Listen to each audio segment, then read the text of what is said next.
अगदी जलद व अचूक बातम्यांसाठी पाहत रहा महामीडिया 24 सदैव तत्पर।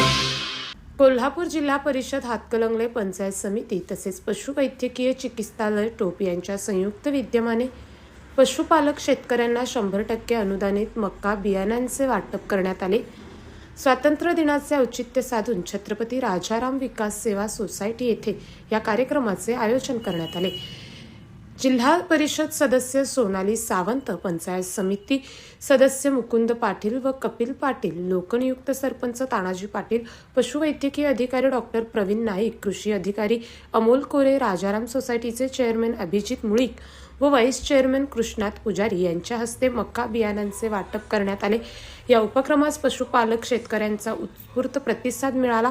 पशुधनासाठी हिरवा चारा उपलब्ध व्हावा आणि पशुपालक शेतकऱ्यांना चारा उत्पादनासाठी आर्थिक मदत मिळावी या उद्देशाने या बियाण्यांचे वाटप करण्यात आले।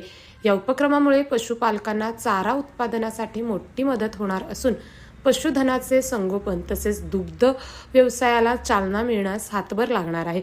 कार्यक्रमास विठ्ठलपंत पाटील, विजयसिंह घोरपडे, वीरधवल पाटील, रामचंद्र पाटील, सदाशिव पोवार, नामदेव पाटील, ज्ञानदेव पाटील, कृष्णात सिसाळ, आनंदराव पाटील, ग्रामपंचायत सदस्य सुनील काटकर, रमेश पाटील, दिलीप मुळीक, विजयसिंह पाटील, संतोष मुळीक, सुभाष पाटील, सचिव शंकर पाटील, सुंदर कांबळे यांच्यासह पशुपालक शेतकरी व ग्रामस्थ मोठ्या संख्येने उपस्थित होते।